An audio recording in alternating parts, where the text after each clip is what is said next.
pretty easy to have a good-looking lawn this summer. There was plenty of rain, temperatures weren't too hot, but if you want a great-looking lawn next year, there's actually something you might want to think about doing right now. Joining us now is our garden guru, John Fech. And John, today we're talking about how to properly aerate your lawn. So first things first, number one, why is it so important to do it?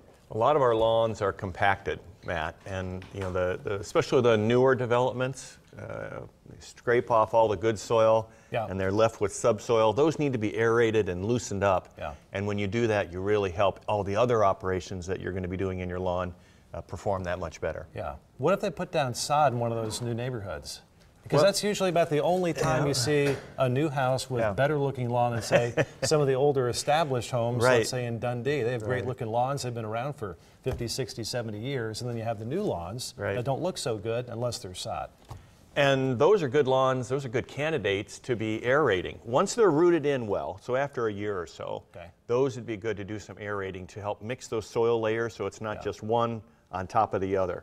You want to be able to do that. And now is the perfect time to do it. In fact, this weather pattern that we're receiving now that Ryan was just talking about is a nice, gentle setup for the aeration process itself. Yeah. Does the rain that we just had today actually help for maybe this weekend if you do it? Does it kind of soften things up a bit? It does, because as that machine works its way across the lawn, it's going to need to penetrate to a depth of 3 inches or so.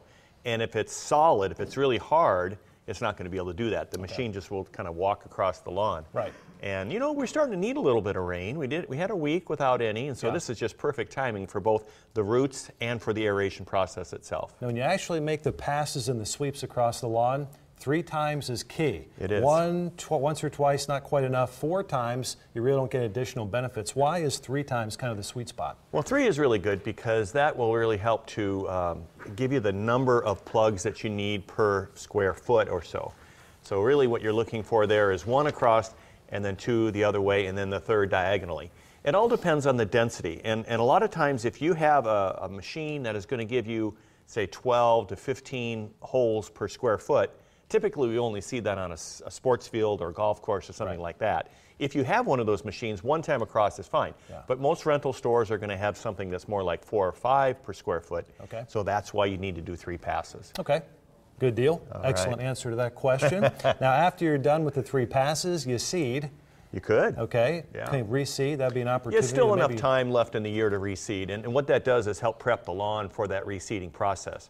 And that would be another reason for the 3 passes.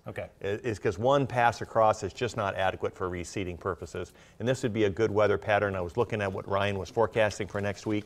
Be a good set of conditions going forward. And we have a viewer question.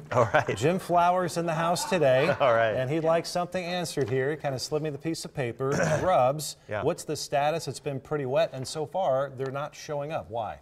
We haven't seen a lot of grubs. We've seen a few, but not too many. And where they have shown up is when people have been planting flowers and trees and shrubs and those kind of things. You'll see one here or there.